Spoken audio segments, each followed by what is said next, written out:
This episode is brought to you by LifeLock. Between two-factor authentication, strong passwords, and a VPN, you try to be in control of how your info is protected. But many other places also have it, and they might not be as careful. That's why LifeLock monitors hundreds of millions of data points a second for threats. If your identity is stolen, they'll fix it, guaranteed, or your money back. Save up to 40% your first year. Visit lifelock.com/podcast for 40% off. Terms apply. What is Cafe Mocha? Cafe Mocha is experts, celebrities. What's up? This is Belle Biv DeVoe. Yours truly, Idris Elba. This is Fantasia. This is In Vogue. This is India Re. So much more. All from a woman's perspective. What flavor are you, baby? This is Cafe Mocha. Real Housewives of Atlanta fans, we have Shamea Morton, and just in time for the reunion episode. Cafe Mocha with Lonnie Love. Yo, I'm Angelique, the producer. As promised for the Real Housewives of Atlanta fans, we have the newest full-time housewife, Shamea Morton. Welcome to Cafe Mocha. Hey, best friends. Thank you so much. I'm so excited to be hanging out with Cafe Mocha crew. I mean, you ladies are a big deal, so thank you for just giving me the opportunity to hang out with you. We are excited. First of all, welcome back to the Real Housewives of Atlanta. What made this the right time for you to come back? Well, I always say, it's all in God's time. I never want to force a situation. I always just pray that it will be done. And in the past, I've popped in and out on the show as a friend, but I could never do it because my husband was like, I'm not interested in filming. He's like, you can do it. The kids can do it. Y'all can film at the house. But when they come, I'm just going to leave the house. He just wasn't, he's not that guy. He's just very low key, and he's just not for like the cameras, right? And even this season, I was like, hey, he's like hesitant. He's not looking to do it. But they came to my home and we just kind of talked, and they met my kids, and that's something that hadn't happened in the past because I've always, again, just been a friend. When they got here, they were like, well, I think y'all can handle it on your own. And if hubby decides to join, then that's fine.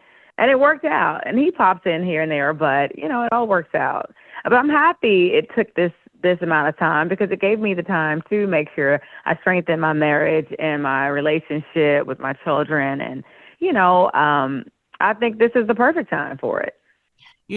Personally, I agree with your husband because this is the personal note. They don't pay for us to pop in. I've been asked to pop in, and I'm like, well, where's the pop in pay? So where's the money?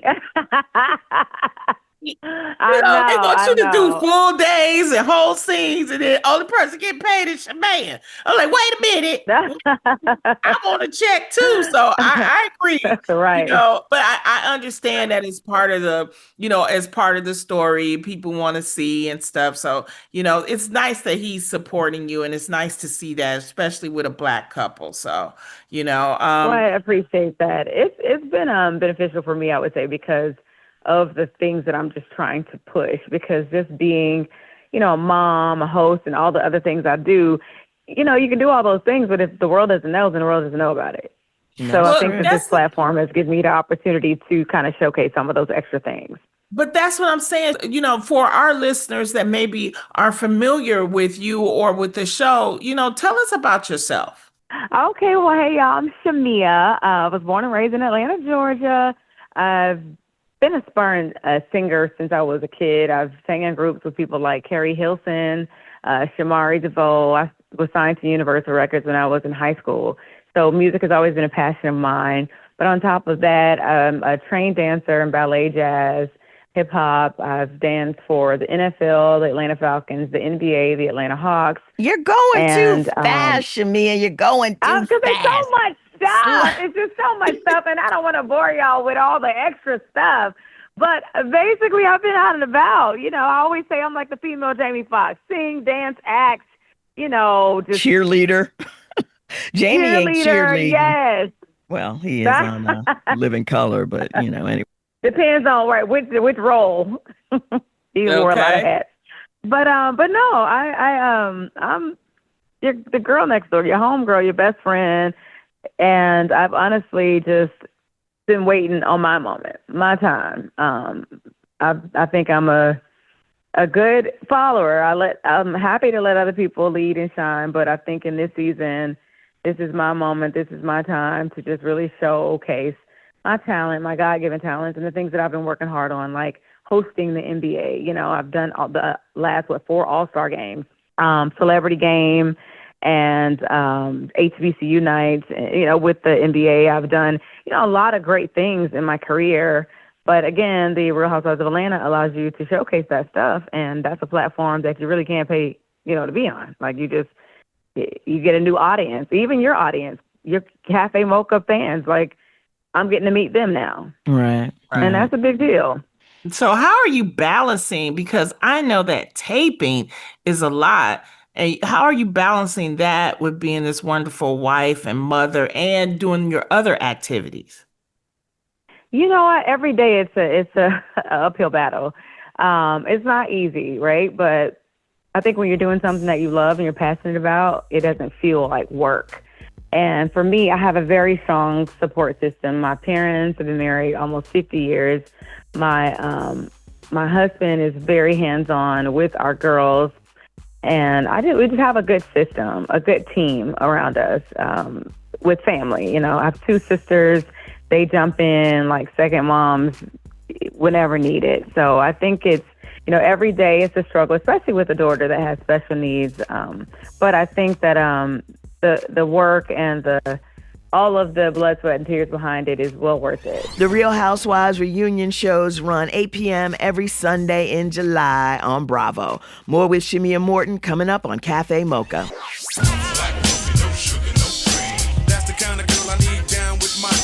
Standing in solidarity from a woman's perspective. It's Cafe Mocha. It's Cafe Mocha. We're on the line with Real Housewives of Atlanta, Shamea Morton, who rejoined the series reality show in this season 16. She has a debut single out called Neva Had, and we'll get to that. But I want to talk about some relationship stuff on Real Housewives and you and Portia. What's going on with that in front of the camera, behind the camera? Because you guys were friends for a while, but what's going on now? Or at least I thought. You know, I've been friends with Portia for a very long time. And it's unfortunate because this is the one thing I didn't want to have happen by joining the show, and that's the one thing that did happen. A lot of people have commented on posts saying, oh, they're just beefing for a storyline. I personally would never do that because I really value relationships, so much so to where I'm being called a lapdog because of my loyalty and just how much I do value the friendship. Mm-hmm. So what you see on the show of us like being at odds and being in a bad place is very real, and it's unfortunate. But, you know, there's also in a friendship or relationship, you have your intentions and you're the friend that you are, and then you have the other person, and you can only control what you can control. Right. So what do you think it is? I don't know. I mean, I honestly don't know. I think a lot of it has to do with the ladies kind of, you know, muddying the water and stirring up crap, like just, you know, fabricating story and things, and her listening to it and believing it and not coming to me about it, but going to social media or going to them. And that's the part that's a little bit disheartening, because anything that's happened in our friendship, I've reached out to her directly and said, hey, this is what they said, or this is what I heard, or, you know, what you thinking, or what was that about? And I wasn't given that same grace. Wow. I mean, were you surprised that she didn't show up for your big day? I mean, you know, it was all the way in Kenya, so I knew that she wasn't coming once the flight wasn't booked. But I was surprised this season to learn that it wasn't a medical condition that kept her from my wedding. It was the fact that she felt that we had beef, and I never knew all these years.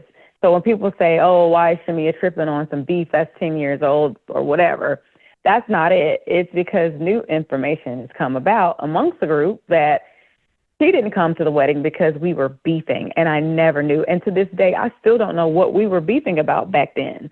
If anybody had any ill feelings, it should have been me, seeing as though I was the one that was dogged out and lied on TV. I was just a friend on the show at the time. And you guys heard some of the stuff that was put out there about me. And it was unfortunate because even after that, I was willing to forgive and move on, even offered to pay for her to come to the wedding in Kenya. And I was told that it was a medical condition. I didn't know until watching the show and hearing her say this season that we were beefing. I think so those little things, are bothersome, Yeah, and that's what I mean, because I think, I guess my question is, because I've had to deal with, online, abuse, I call it. How are you handling, that and still being the person that you are? How are you handling, the accusations, and how are you dealing with it? You know what, ladies, I would be lying if I say it wasn't heavy. It's heavy. It's hurtful because at the end of the day, I'm a human, right? I'm a human being. But Candy gave me the best advice ever. She's like, you will never meet any of those people face to face. And face to face, they're going to kiss your ass. They're going to, they're going to tell you all the things that you want to hear. They're going to tell you how you're their favorite and all the other things. But cyberbully you behind your back. And she's like, but you have to learn how to block and delete. Don't read the comments, turn off the notifications, and just block and delete. And then, you still have, like, my friends, real friends, that'll send me something. Or like, hey, did you hear this or say that? And I have to end up telling them, honestly, I don't want to hear it. I don't want to see it. I'm good. I've heard about it. Like I'm trying to turn a deaf ear to it because it is hurtful. It's draining, y'all. It's toxic. And it is super emotional because, well, I am that person, or I was that person. I'm growing tougher skin now, but I wanted to be liked. I've always been liked and loved and respected in whatever career industry I was in. So to now have people that don't even know me judge me so harshly or hate on me, or, 1 week they love you. Oh, you're our favorite. You're breath of fresh air. You're exactly what the show needed. Yeah. And then the next week it's like, oh, she's horrible. Who gave her a piece? It's like, well, damn, I thought we was cool. So it's hurtful. And my heart goes out to anybody that has to experience that or deal with that. Because it's like, wow, people have so much to say about people that they know so little about. Right.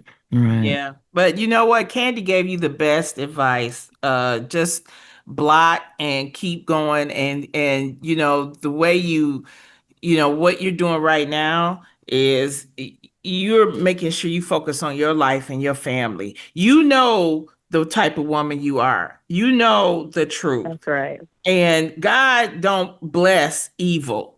He gives blessings to, the people that are doing the right thing. And I really believe you're doing the right thing. And I know you're doing the right thing because, you've got this wonderful new single out, Neva Had. Oh. And, it's been moving up the R&B charts. What's been the response so far for you?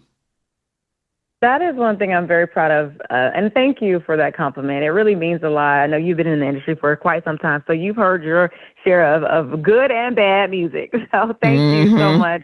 It's been amazing. This was a childhood dream of mine. So just to have people accept it and not just like it, but love it, tag me in their videos and share it to social media, send me, screenshots of them listening to it in their car, even just hearing it on the radio or on different digital streaming platforms was like, wow, look at God, moving in my life in the right way and at the right time. It's just been phenomenal. It's been incredible, mind blowing. Wow, because in the past, when you're in girl groups, someone gets pregnant and it's like, okay, the girl group disbands and now we're back at square one. Or if, all the things. Yep. Even, back in the day, it was like, oh, she's too old. Or, oh, she had a baby, now she ain't attracted no more. Oh, you know, it's just all of the things as a woman trying to just be in this career, in this space, it was hard. But now, me doing it on my own terms and doing it on my own, I mean, the love that I've gotten is overwhelming. And I'm grateful, for sure. Whenever actor or anybody who's not in the singing business does an album, you automatically think, oh, this isn't a singer. This is just, Shaq trying to do a rap album or something like that.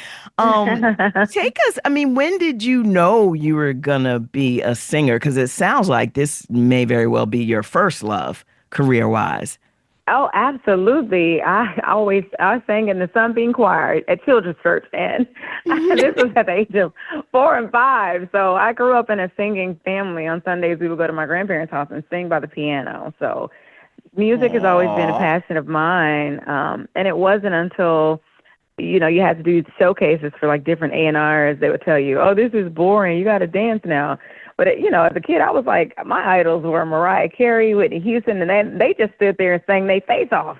Mm-hmm. So I was very much like, I'm just gonna stand here and sing. But when we got the feedback that, hey, the show is boring, you got to do more, that's when I got put into dance. And from there, I developed my second love. Okay, I love this dance thing, and then I looked up and got the movie Drumline, and I was like, wait a minute, this SAG check looks like this. Mm-hmm. Okay, I think I want to do some acting. So everything in my life has just kind of happened organically, but music again has always been the number one thing, and at my my core, my heart, it's my love language. It's the way that I can communicate best, I feel anyway. And I always tell people, like, it's not something I'm doing for the show, which is why I released my single prior to the show even airing. It's just something that's always been in my heart. And I'm now finally getting a chance to do it again. And I'm happy because, RL from Next and Brian B. Flatcook, they produced most of the songs that I have that have released and that are coming up. I'm releasing a new song called T-Shirt this month as well. So I hope you like it as much as you love Neva Had. I feel like Neva Had is one of those songs where you can, like, women can sing it and feel empowered with their chest out, like, you never had somebody like me, like, I'm that girl. I'm the person that you needed and you didn't realize you needed, but you never had somebody like me. So don't take me for granted. Just take me for who I am. And, I take a lot of pride in the record. It feels good. It's got a good up-tempo vibe to it, and it's like makes me feel like it's old school R&B a little bit, like 90s swag, early 2000s. So it's a good record, and I hope that you continue to listen to it, stream it, and enjoy it. Definitely. You said you were part of several singing groups early in your career, including a group called Pretty Tony with Carrie Hilson. How did those experiences shape the artist that you are today? Oh my goodness, I've had quite a journey in music because when I was in groups like Pretty Tony with Carrie, it was such a joy to work with Carrie because she's such an artist, she's a hell of a writer too. But she's also a really sweet and kind person. And that matters because this group was like, back then it was like the multicultural group. You got Asian, white, black, Latino. And that was like the thing. And Carrie and I are like the lead singers. And the other girls weren't as passionate about music as we were. Mm-hmm. So at any moment it was like, I don't want to be in the group no more. Then here we are looking for another member, So it was crazy, but it taught me patience and perseverance. But then there were other times in the industry where there was not so good things. And I realized I'm so happy my parents never left me at the studio by myself. I heard that. What? Yeah. So, yeah, and I think over time in the industry, people say, why didn't it work out back then? Well, I just feel like you get burned out, and I took a break, and the checks were looking really great with me hosting and acting. So I was like, well, hey, I'll find my way back, and I'm happy I did because now it's all working out, I'm happy about it. I feel like I've gotten a record, or I've produced some songs and written some songs that I can be proud of. And I'm doing it on my own terms. I don't need anyone else's yes because I've given myself my own yes. I heard that. Love that. Like, there are a lot of people trying to make it in this industry and just businesses. Is there any advice that you would give, especially to our listeners, are mostly Black females, to help them aspire to their dreams and their goals? Oh, absolutely, Lonnie. I would tell people, like, the old saying, you got to die trying or I'll die trying. Mm-hmm. If you continue at the things that you are very passionate about or something that you love so much, then at some point you will get your yes. Get your own, or make your own way. Don't accept defeat. Don't accept the no, and use it to just make you stronger, make you wiser, get you every no that you get in your career or in your life will get you closer to your yes. And you got to look at it like it's not the right time, maybe not the right situation, because every time, y'all, a door closed in my career, a bigger one opened. And at the moment, I didn't understand why, but I just kept trusting God and myself and my God-given talents. Like, this is something I'm passionate about. I want to do it. I'm not going to give up. I mean, I look at how Killer Mike, he swept recently at his big age. And if he can do it, so can I. Like, there's no age limit on your God-given talents. The lady that was in Black Panther, she's a grandma with her first major role. Like, come on. So if they can keep going and do it, surely we can. Never so don't too give late. up. We are our worst critic. We are hard on ourselves, but we got to give ourselves some grace and look at all the amazing things that we've done thus far. And the best is yet to come. It's going to happen for you. It's happening for me now, and it's going to happen for you too soon. All right. We're talking to Shamea Morton. Thank you so much for joining us. She's in season 16 of Real Housewives Atlanta, and definitely check out her single Never Had. Please. When's the album? I know. So I've been torn between whether or not I want to do an EP or if I just want to do a full-on album. Right now, I've got 5 strong songs, and I just don't know. But I do know that T-shirt is dropping next, and I have a video coming out this month as well. Okay. So depending on the kind of love I get on these next things, then we'll see. But we are in the studio still creating great music for you to listen to. So please, please, please download it. You never had somebody that'll be what you need. You never had someone like me. Can't you see that you never had somebody like me? Love to Cafe Mocha, Angelique, Lonnie Love. I appreciate y'all so much. Y'all are amazing. We appreciate you, sis. Thank you so Thank much. you. That was great. Listen, continue to motivate us because, I get inspiration and I'm inspired by you guys too. So thank you for everything that you're doing and keep turning your head away from the haters. That's right. Peace and blessings, Shamea. Thank you so much. Thank you, ladies. Talk to you soon. That was great. Bye-bye. Yeah, thank you. We're talking to Shamea Morton from Real Housewives of Atlanta. The season is over, but Sundays all this month, Bravo's airing the reunion shows, which are always good. Anyway, we got more coming up on Cafe Mocha. We're at Cafe Mocha Radio. Socially savvy on Facebook, Instagram, and Twitter. Serving up more Cafe Mocha on the way.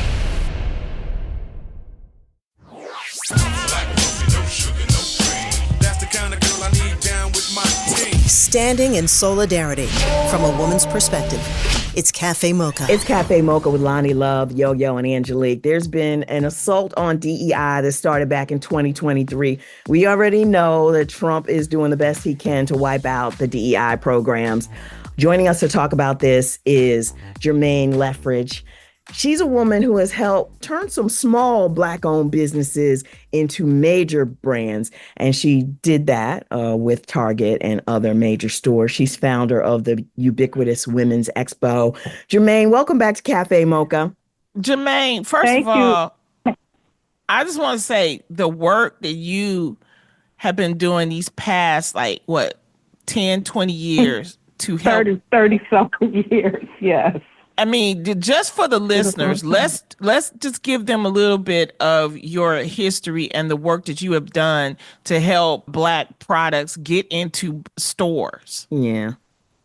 Yeah, it has always been my mission for us to try to recreate Black Wall Street. I've worked with brands from the very beginning, My Yellow Organics, who got a 9-figure deal about 2 years ago, and just a multitude of brands trying to, create strategy for them, created strategy, help them to create their distribution phases and their pricing, product suggestion, and a lot of them have been quite successful in doing so. But one of the things that I've always told them, build your e-commerce. Build your e-commerce. That way you don't have to share your money with anyone, including me, but it's important because you always have to have different avenues of making money. I've worked with organic root stimulator, Gary Gardner, back in the day. He came out started the olive oil sheen spray. Gary got $130-something million without social media back then. And so it shows that we have buying power and we could make each other very rich if we're intentional about it. So it's unfortunate where we are. Well, that's why I want to first for our listeners, because a lot of people are getting confused as to what DEI is. Can you explain what it is? Yeah. Well, first of all, how DEI came about, from my research and understanding, was when people looked in colleges, universities, corporations, all they saw were white men. So they wanted to balance that out. And one of the things that people think, and I don't know why, when they think of DEI and welfare, they see a black face. Totally to the contrary. DEI initiatives benefited first white women. It benefited next Hispanics, Asians, Native Americans, LGBTQ+, and then black women, then us.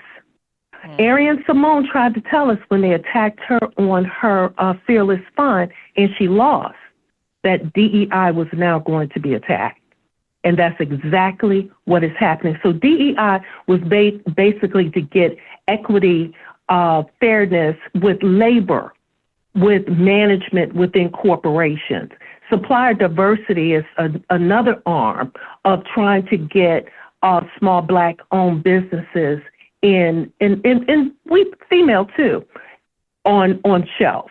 So it's two different phases. But DEI is unfortunate, but it's going to we'll see how this all will pan out.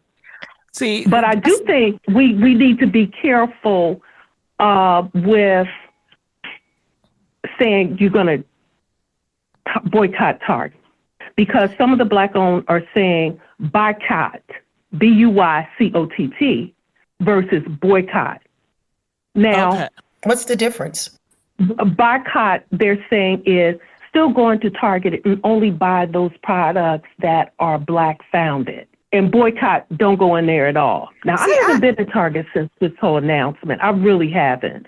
But you have to understand the history, too. I have to say, Target has a long-standing history of supporting black-owned brands. Yes. And this goes back, and we cannot forget that, because there's some other retailers we should have boycotted before thinking about boycotting Target. They helped Shea Moisture become strong. Shea Moisture, Mixed Chicks, Miss Jackie's, Aunt Jackie's. Yes, they put them on end cap. They made them a lot of money, and Rich Lou Dennis really got his major start in Target. That was long before 2020, the George Floyd incident. Long they before put all a this lot DEI stuff. Yes, long before that. the DEI.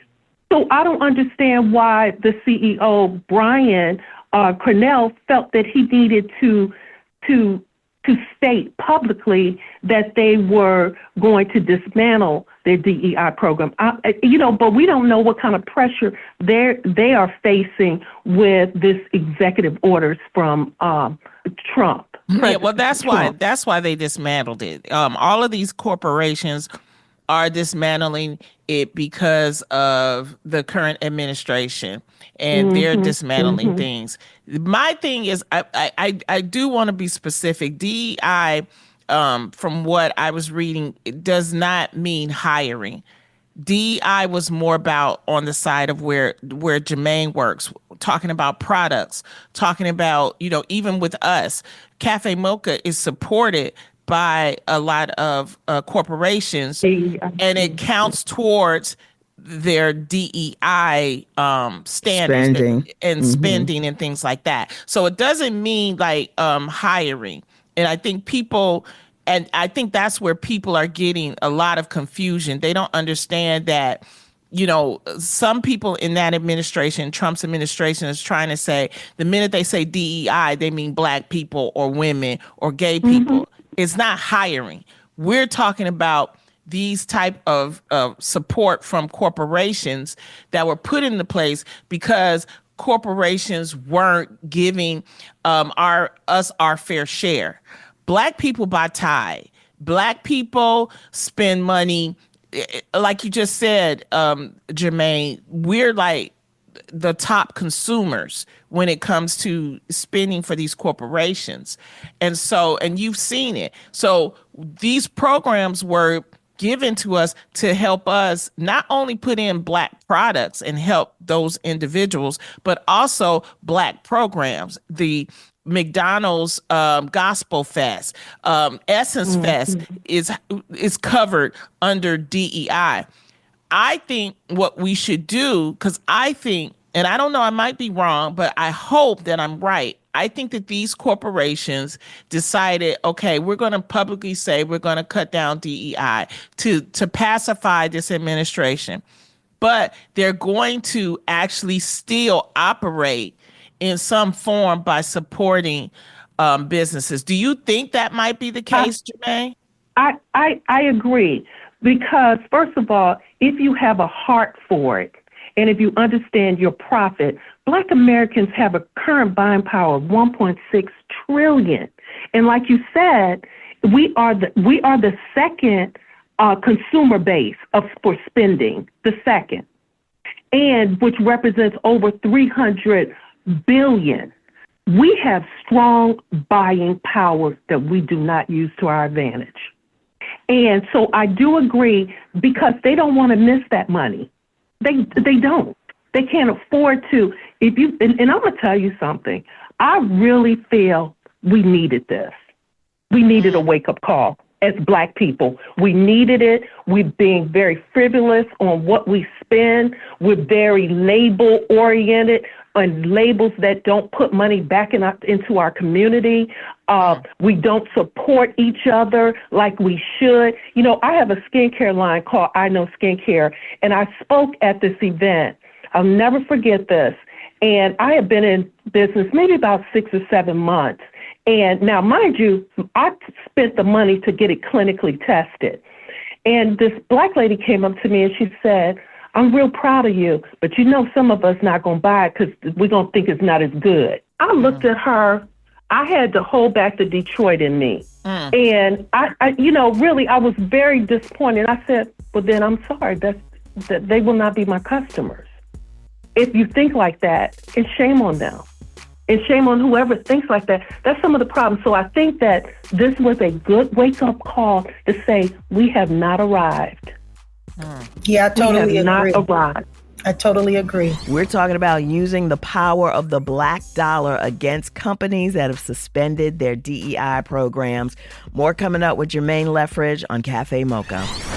Here's your dose of espresso. Strong, hot news now. This is The Espresso. Stacey Abrams, voting rights activist and the almost governor of Georgia, has a new book out, and she's doing lots of press explaining what the Democrats need to do and what Republicans are doing. And when Congress says that we are more concerned about being reelected, that we are okay with your grandma being kicked out of her nursing home so that we can keep our jobs and kneel at the feet of the wealthy, that's the problem. Fibroids is a big problem, especially for Black women. Venus Williams recently talked about her long struggle with fibroids. My symptoms were extreme pain, so much in pain that maybe you'll throw up or you can't get off the ground. I've missed practices because of that, just, hugging the toilet. If you don't have NBC's Peacock, you probably missed that Ashanti and Nelly have a reality show. We have a blended family, just navigating being newlyweds, and for me being a new parent, him having a new baby, another one, you know what I mean? So it just shows that we are normal people, we have lives, and we're doing it just like everyone else. That's The Espresso. This is Cafe Mocha. Radio from a woman's perspective. Cafe Mocha talking about the Target boycott with Jermaine Leffridge. She's a marketing genius who helped get beauty products like Mielle Organics into major stores, including Target. Let's get back into it. We're going to have to put our money where our mouth is. We're going to have to start supporting. Every other culture does it. Jews do it. Koreans do it. Hispanics do it. Why can't we do it? Why can't we do it? It's because of what that lady who walked up to you said, is that we've been conditioned to believe that white is better and that if it's black, that there's something inferior about it, or it's not going to come with good customer service, or a host of other things. It's Cafe Mocha talking to Jermaine Leffridge, creator of Ubiquitous Women's Expo and also founder of I Know Skincare. Why Target? Because Target is the one place, other than going into like a beauty supply store, Target is the one place I know where I can go to that section and get all of the stuff. Whatever it is, whatever brand, it's all right there in Target. So why Target? Why not Walmart? They don't pay their people. Folks that have their jobs over there still on food stamps. Why Target? And they were the first to announce the dismantling of their program. I don't know, and I've questioned certain people about their boycott initiative because, I mean, even in 2023, I think it was, the CEO, Cornell, he acknowledged that DEI fueled much of Target's growth over the past 9 years previously. He acknowledged that. I mean, they had, I don't know if you all remember this, they had Pride end caps, which the conservative media bashed them. Oh, yeah. People were going in there knocking over end caps. So they have been very on the front line of trying to make sure that they service the people that are coming into their store. Also, I bought a awesome jumpsuit from a black male designer. So this is not something that that they just started. So I'm not sure what kind of pressure they are under or why they did it. But, I mean, they made a misstep and misspoke. But I do think that we need to be very strategic as to who we boycott. I mean, you've got Harley Davidson. You got Meta. Are we going to get off of social media? No. You know, you have so many other companies that were so quick, and they helped finance Trump. Right. So we need to look at that and really focus on what's going to make the greatest impact, like the bus boycott. Jermaine Leffridge, founder of the Ubiquitous Women's Expo and the Black Skincare line, I Know. We've got more on Cafe Mocha. Want a little more of our flavor? Stay right there. It's Cafe Mocha. This is Cafe Mocha with Emmy Award-winning talk show host Lonnie Love, hip-hop legend Yo-Yo, and me. I'm the producer, Angelique. We're talking to a marketing genius, Jermaine Leffridge. You might not know her name, but when you walk into Target and a bunch of these other stores and you see Mielle Organics or a bunch of other black beauty products, she's probably the one that cut the deal to get them on the shelves. To answer your question, Angelique, they chose Target. The thing is that people like Tamika Mowry, she has been online and she has been stating the reasons why. And even though you have people like Tabitha Brown and the young lady who owns the lip bar who says, Melissa. Yeah, she said, they would like for you to at least go into Target and purchase only the black items. But for some people, that's still supporting Target. And this is the thing, is that until we come together and decide something, and this is the problem when you mix. Right. Because now it's like, well, do you feel bad? Or are we going to try to improve the greater good? And the greater good is that, there are going to be casualties when you're doing a boycott. But But the casualties are going to be the Black female businesses that are doing all those great beauty products. Target is not going to suffer in the end. They're not going to suffer. They will suffer. We're going to suffer. Yes, they will. Yeah. Oh, yes, they will. Okay. Oh, yes, they will. Because we don't just shop that black hair care section. We shop the entire store. And so, no, and they understand that. And I don't think we understand the capacity and how much we affect these retailers, liquor stores, we impact them a great deal. We bring them profit. But see, that's why I said it about the boycott, BUYCOTT versus boycott. There is I have mixed feelings on this because I do have brands that are on that shelf that I want them to do well. They deserve to do well. They deserve to be on that shelf. They've worked hard. But then at some point in time, when do we make the sacrifice like they did when they boycotted all public transportation? To hear the full conversation with Atlanta housewife Shamea Morton, check out our podcast at mochapodcastnetwork.com. Happy birthday, Lonnie. Let's send her some birthday love on a social media page if you haven't already. I'm Angelique. Until next time, you can find us on all platforms at Cafe Mocha Radio. Cafe Mocha is a production of Miles Ahead Broadcasting in partnership with Super Radio.